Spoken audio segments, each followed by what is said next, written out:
ปิดดิร้องปิดดิเก่งจริงก็ปิดดิเราจะรู้ว่าโอ้จริงๆกัมพูชาไม่ได้พึ่งพาไทยหมายถึงว่าพึ่งพาไทยตลอดอะไรอย่างเงี้ยหรือว่าทุกด้านอย่างเงี้ยเขาก็ยังมีมหามิตรก็เพื่อนบ้านอีกเพียบอะก็ยังมีประเทศอื่นๆอีกเพียบอะมันถ้าเราคิดในทางความเป็นจริงอะไรเงี้ยถ้าไทยกับกัมพูชาอย่างเงี้ยถือว่าไทยเกินดุลกัมพูชามากเลยเพราะฉะนั้นการปิดเมื่อไหร่ก็ชิบหายมานั้นอ่ะหมายถึงว่าเศรษฐกิจไทยหรือว่า นักลงทุนไทยอย่างเงี้ยก็ร้องไอ้พวกทีมบ้าไอ้พวกที่ร้องเรียกอะไรอะไอ้ครั้งชาตินิยมที่มันไร้ความคิดอะไรอย่างเงี้ย ผมคิดว่ามันก็ไม่ได้มารับผิดชอบที่อะไรหรอกร้องปิดเลยกูคนนึงอ่ะยุให้ปิดเลยกูแบบแล้วถ้ากูเป็นไปได้นะกูก็อยากบอกคนของกูอย่างเงี้ยคือบอกประชาชนของกูอ่ะเลิกใช้สินค้าพวกแม่งเลยเฮียใช้คำพี่อะไรนะของพวกนี้ไม่ต้องไปใช้ของมันเลยเราไปใช้ของจีนเราไปใช้ของเวียดนามหรือว่าเราทำกันเองก็ได้เหมือนกันนะไม่จำเป็นเลยแล้วก็ถ้าปิดเลยอ่ะจริงๆกูอยากให้ปิดจริงๆเลยอ่ะกูก็อยากรู้เหมือนกันนะมึงจะมีศักยภาพขนาดไหนวะแหมอีแพ้ชวนตี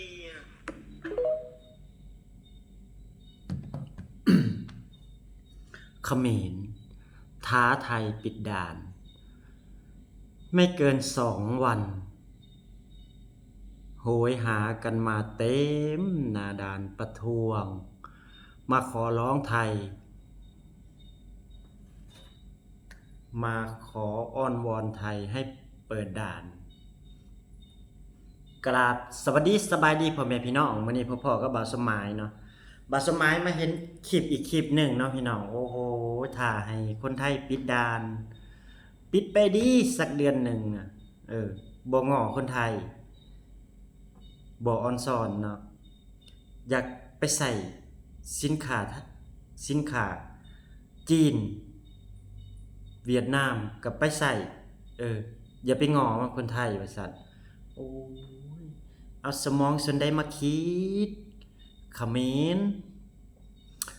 สุดท้ายออกมาอ้อนวอนขอความเห็นใจแม้แต่ทหารประชาชนออกมาประท้วงออกมาขับไล่ผู้นำของประเทศตัวเองโอ้แนวนี้ก็เป็นเนาะพี่น้องเนาะนี่คือ สิ่งที่คนเขมรเฮ็ดบ่ได้เนาะพี่น้องอยากให้หลายๆคนเข้ามาเบิ่งว่าเป็นจังใดนี่คือเหตุการณ์ที่ว่าอยากให้คนไทยปิดด่านพอปิดไปแล้วบ่เกิน2 วันพี่น้องโหยหาบ่มีงานทำมาขอร้องบ่มีงานรองรับแทบสิบ่มีกินแล้วพี่น้องสิอดตายโอ้ยเนาะ นี่เหรอเขมรเดี๋ยวบ่าวสมัยมีคลิปหลายๆคลิปอยู่พี่น้องบ่าวสมัยไปเห็นในต่อๆเนาะบ่าวสมัยเลื่อนไปเบิ่งในต่อๆออกมาประท้วงนำก็มีออกมาขอสิทธิ์ก็มีออกมาขอร้องแม้แต่ทหารเขมรยังออกมาขออ้อนวอนขอความเห็นใจจากประเทศไทยให้ประเทศไทยช่วยเหลือบ่มีของกินแล้วพี่น้องเริ่มสิอดตายกันแล้วเนาะเดี๋ยวบ่าวสมัยสิพาไปเบิ่งเนาะพี่น้องเนาะนี่คิดได้จังไดเนาะโอ้ยเขมรแล้วก็มีคลิปหนึ่งเนาะว่าให้คนลาวอย่ามายุ่งให้คนลาวอยู่ส่วนกลางเนาะพี่น้องมีหนุ่มเขมรออกมาไม่พอใจคนลาวบ่บุคนลาวไปคอมเมนต์อีหยังเพิ่นบุเสือกไปว่าคนลาวไปเสือกเพิ่นบ่จริงๆนะบ่าวสมัยบอกได้เลยนะถ้าบ่าวสมัยเป็นคนไทยนะบ่าวสมัยโคตรเกลียดคนเขมรปากดีแถมคนไทยให้ที่สุบหัวนอนยังมาปากดีอีกเนาะนี่สั่งให้ผมอยากให้ปิดชายแดนก็ยิ่งดีนะบอกรัฐบาลคุณเลยปิดชายแดนเลยคุณว่าผู้ผมเดือดร้อนคนลาวก็แห่กันเข้ามาเนาะแห่มาเสียบแทนคนเขมรสมน้ำหน้าเนาะบ่าวสมัยเนี่ยบอกได้เลยว่าสมน้ำหน้าบอกคุณไว้นะค คนก็เป็นคนลาวคนก็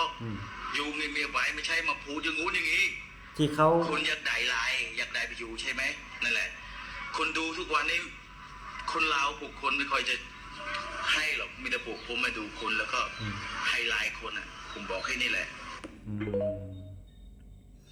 ที่เขาไปส่องเขาไปนะคือเขามั่นใส่เขมรนี่แหละเนาะคนลาวเขาไปกันเนาะคือคนดีกับบี้เนาะคนดีกับดีคนเขมรเนาะชนคนเลวอะเลวเนาะบ่าวสมัยกล่าวว่าได้เต็มปากเลยเนาะพี่น้องแม้แต่ผู้นำเอิ้นกลับไปเป็นหยังเอิ้นคนเขมรข้างชาติเนาะข้างรักชาติขึ้นมาเนาะสุดท้ายไปได้ไปเป็นทหารเกณฑ์กลับไปจากประเทศไทยไปเป็นทหารอยากมาสู่รบกับไทยโอ้ยคิดได้สะใดสมองแม้แต่ผู้นำยังคิดบ่ได้พี่น้องผู้นำยังสมองปู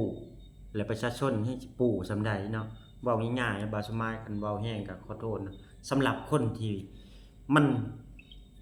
คนที่ออกมาเว้าเนาะส่วนคนที่บ่ออกมาเว้าก็บาสมายก็บ่ได้ว่าหยังนะบาสมายก็เห็นอกเห็นใจคือกันเนาะนี่ คนเป็นนับแสนคนนะออกมานี่ไทยปิดด่านแค่2 วันวุ่นวายสิตายต้องการซื้อสินค้าไทยพี่น้องนี่คนเขมรต้องการซื้อสินค้าไทยเฮ็ดเอาต้องการซื้อสินค้าไทยไม่งั้นจะอดตายเนาะพี่น้องนี่เบิ่งเอานี่แห่กัน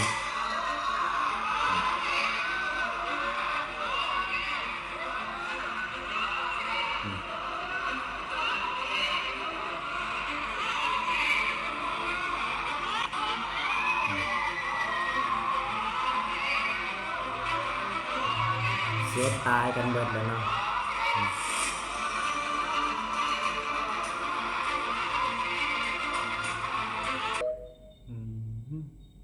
ยังปากดีปากแจ๋วถ้าคนไทยปิดไปดิสักเดือนว่าจะใครจะ วุ่นวายกว่ากันใครจะขาดทุนกว่ากันสินค้าไทยบ่ออกสุดท้ายแห่มาให้ไทยเปิดด่านให้เนาะแค่ไทยปิดแค่2 วันสิเป็นสิตายเริ่มสิบ่มีกินเนาะโอ้ยตายสุดท้ายมาให้ได้ประชาชนเดือดร้อนทนไม่ไหวออกมากัมพูชาออกมาประท้วงรัฐบาลในพี่น้องนี่เดี๋ยวบาสมัยสิให้เบิ่งนี่นะอันนี้ก็คลิปบาสมัยก็ได้ออกมาแบบว่ามาหลายๆคลิปเนาะมารวมกันให้เบิ่งเนาะว่านิสัยของคนเขมรแนวใดบัดพอกลับไปแล้วบ่มีงานรับรองบ่มีที่จะกิน สุดท้ายมาประท้วงเป็นไดล่ะบัดนี้กัดกันเองประท้วงกันเองนั่นด่านสิแตกเบิดแล้วพวกนี้อันนี้คือทหารเขมรเด้พี่น้องทหารเขมรมากินกันเอง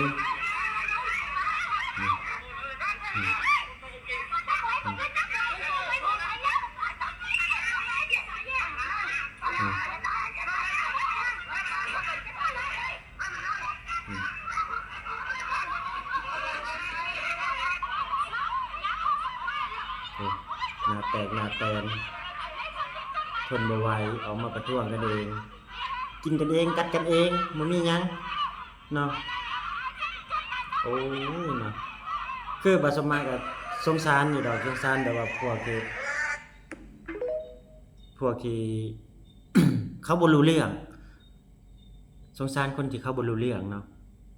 ส่วนคนที่รู้เรื่องก็ปล่อยให้เป็นหน้าที่ของพวกที่นั่นเนาะนี่เบิ่งเอาอีกคลิปนึงเนาะขับไล่ผู้นำออกคนเด้พี่น้องถ้าเบิ่งนี่มีแบบนี้พร้อมเนาะคือตัวให้ประชาชนคนนับแสนไปนั่งไปบ่มีรถกลับบ่มีรถมารับรองรับแล้วก็บ่มีงานรองรับตายแบบนี้เนาะ นี่คนนับแสนคนเขมรเนาะพี่น้อง ตัวภาษาอังกฤษเนี่ยบาสมายก็อ่านบ่ออกหรอกมันเป็นอย่างบ่เด้อ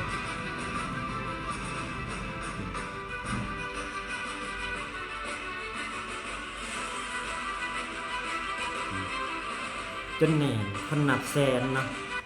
โอ้ย บาสมายยังยอม เห็นแล้วก็สงสารอยู่คนที่แบบนี้เนาะชวนคนที่แบบปากดีกับถ้าด้วนไทยอยากให้ไทยปิดด่านปิดหยังนี่โอ้คันบาสมายเห็นบาสมายยังอยากเบาแบบง่ายๆเลยบ่มักขี้หน้าว่าง่ายๆเนาะบาสมายบ่มักคือบาสมายนี่ก็แบบว่า มาอาศัยอยู่ในไทยนะมาอาศัยเพิ่นอยู่ในไทยแต่ว่าบาสมายก็อยู่ในขอบเขตของบาสมายเนาะบ่ได้ไปเดือดร้อนผู้ใดบ่ได้ไปเฮ็ดหยังเพราะว่าบาสมายเนี่ยก็เป็นต่างดาวคือกันเนาะบาสมายก็เป็นต่างดาวแต่ว่ามาเฮ็ดงานอยู่ในประเทศไทย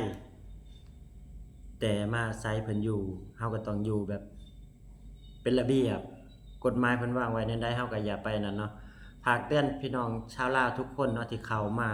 ประเทศไทยเนาะมาก็อย่าไปเฮ็ดโตดีอย่าไปเฮ็ดโตกลางอย่าไปตั้งกลุ่มตั้งแก๊งเนาะฝากเตือนหลายๆคนนั่นแหละเนาะพวกที่ว่าเข้ามาเนี่ยอยากเป็นฮีโร่แบบนี้เนาะเข้ามาอาศัยเพิ่นอยู่ก็ให้อยู่แบบดีๆนะซะเนาะให้เพิ่นฮักเพิ่นแพงซะเนาะอย่าไปเฮ็ดแบบคือคลิปที่ผ่านมาเนาะเฮ็ดนั่นเฮ็ดนี่ตั้งแก๊งอยากเป็นฮีโร่อยากเป็นเจ้าพ่อบ่หรือว่าจังได๋บ่ก็ปล่อยซะ